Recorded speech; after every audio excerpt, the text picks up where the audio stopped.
S.A.M. by C.A. Jarest. "Corporal!" a loud voice called to the man. The man sat in a wooden chair, his head hung low. His senses were recovering from the drowsiness of the meds they drugged him with. His arms were strapped to the chair and bright lights filled the room. The corporal could tell there were a few other people in the room. "Corporal Ladko, I'm speaking to you!" the voice shouted at him. The man slowly lifted his head as he squinted. The light hurt his eyes. He sniffed the air as he blinked and allowed his eyes to adjust to the lighting. "Corporal Ladko, do you know where you are?" The man standing in front of him asked. Ladko looked at the man. He was in a large white room. There were 3 glass mirrors on the wall in front of Ladko.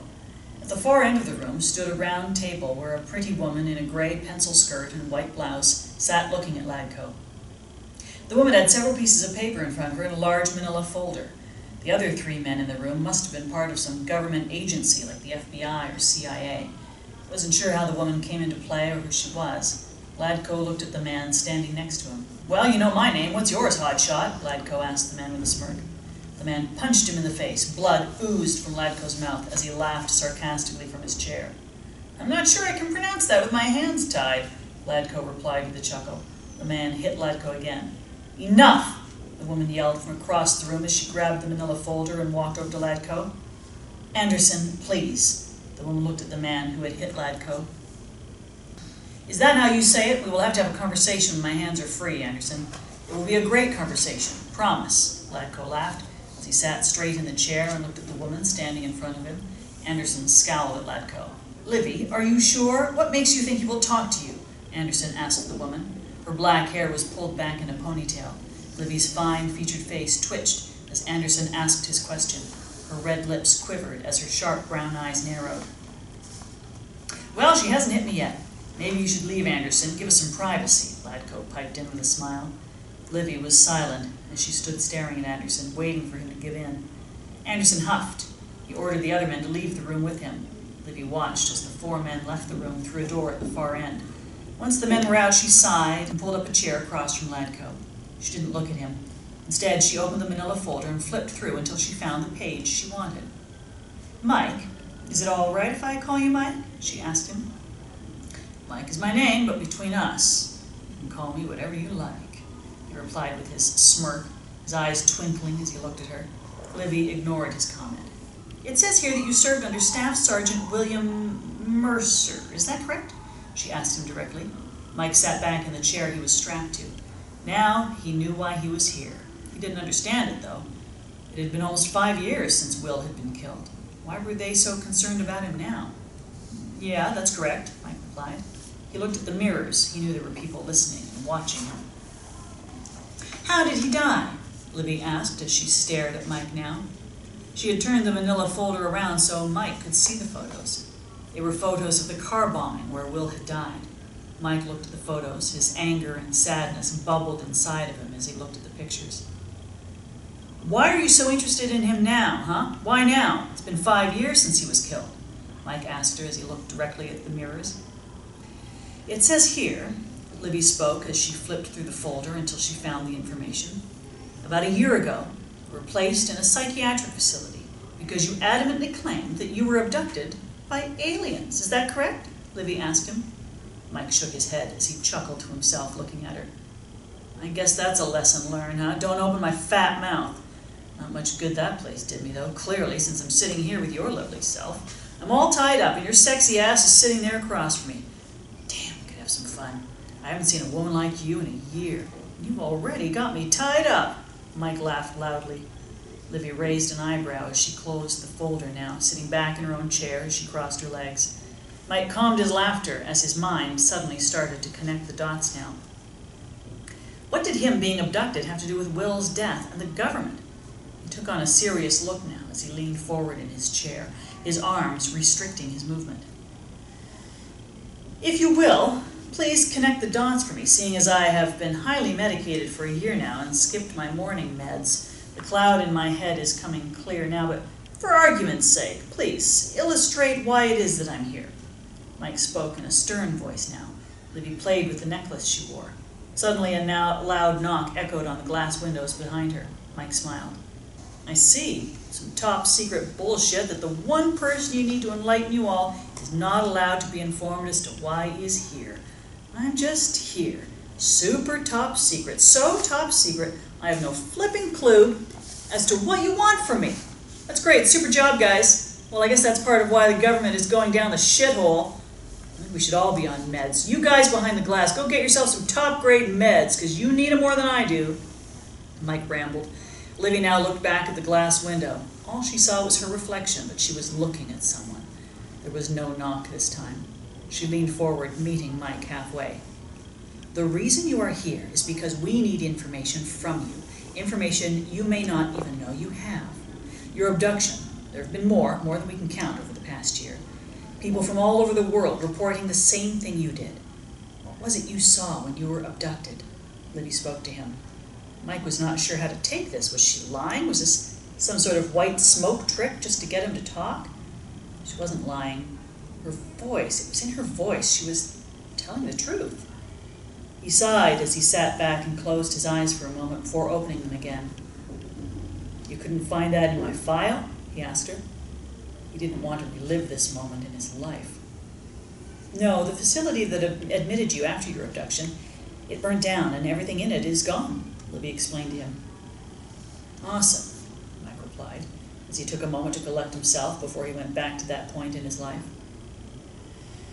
It was a year ago today, actually. I was out running the trails by my house. I had my dog with me, Brutus, Mike started to explain. Seriously, Brutus? Livy commented on his dog's name. Yeah, he's a Rottweiler.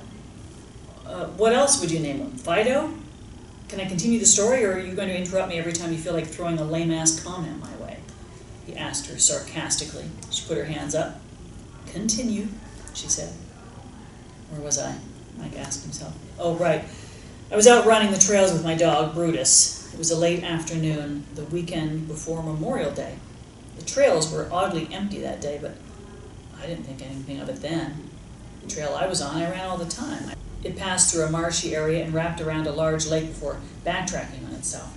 Anyway, Brutus and I stopped for a break by a boulder he liked to play by. He was a sucker for rocks, never understood his fascination with them. There were a ton of rocks in this area. He went crazy. It was then that I felt odd, lightheaded. All I remember from that point onwards is Brutus barking like crazy as I blacked out. Mike paused to catch his breath. The next thing I remember is waking up under a bright spotlight. I tried to get up, but I was strapped down to a table. There were multitudes of other people strapped to tables as well, Mike explained. It felt like he was back on that ship again. What did the aliens look like? Livy asked him in an attempt to redirect him back to the story. Mike shook his head. Though not all of the people on those tables were alive. There were some who'd been dissected, and they were just husks of humans. Empty. Their insides had been removed. He paused again as he looked at Livy. His eyes were watery, and he looked sad. I've seen a lot of shit, Mama. Being in war changes a man, but that there was a whole new level of shit I won't ever forget, he told her. She was quiet.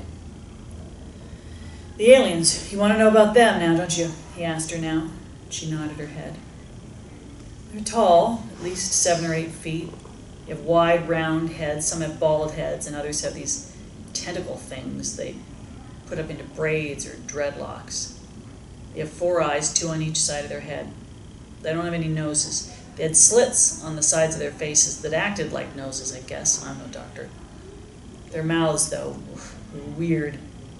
There were 2 pincers, 1 on each side of their mouth, and it looked like lips, but I'm not sure.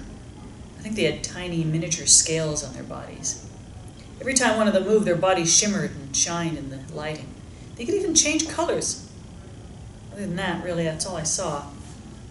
They started examining me, poking and prodding me, and I was in and out of consciousness after that, Mike told her.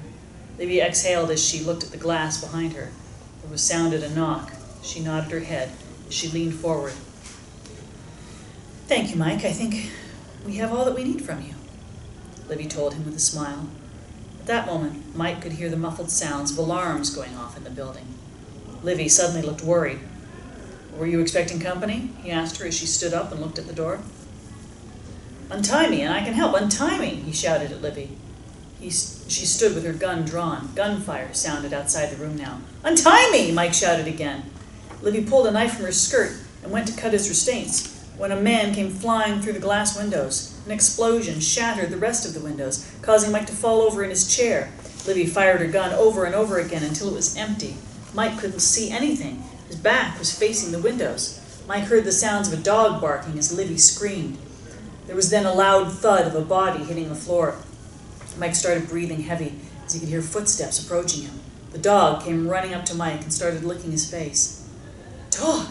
Mike shouted as he tried his best to lift his head away from the dog's wet tongue. The dog finally stopped licking his face. Mike and the dog stared at each other.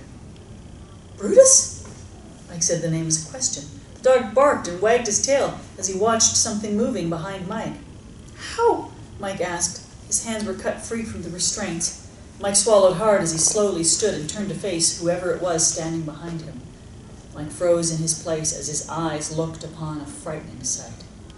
There, standing 8 feet tall, dressed in a black combat exoskeleton suit armored with plasma guns, stood an alien. The alien held a large plasma gun in its 4 elongated fingers, the glass of the helmet it was wearing clear. Mike could see the alien's 4 eyes looking at him. The black suit was not made of metal, no, it was made of some sort of material that formed around the alien's body. All the muscles of the alien could be seen through the skin-tight suit. The alien chuckled as it took one of the plasma guns from its suit and gave it to Mike. Come on, Sam, we gotta go. Brutus, come on, boy, the alien shouted in an odd clicking voice as it turned its back to Mike and started to walk out the room. Mike stood dumbfounded. Wait, no one calls me Sam, no one but... Mike stuttered in shock and bewilderment. He stumbled backwards as he looked at the alien in awe. The alien chuckled again as it looked back at Mike. Smart-ass Mike, come on, you're holding us up. We've got work to do, the alien said to Mike. Mike smiled as he took his first timid steps toward the alien, his mind still spinning. It can't be you. You're dead. Mike laughed in his puzzlement as he approached the alien. Brutus ran about the room, stopping to sniff Livy on the floor. She wasn't dead, just unconscious. The alien laughed now. It's hard to explain right now, and it's not the time or place to explain this, but know this, Sam, it is me in one form or another. The alien explained as it stepped over the shattered glass and through the window. Mike picked up Brutus as he didn't want the dog to cut his pads. He watched the alien walk. It even walked like him. Will? Mike spoke as he followed the alien.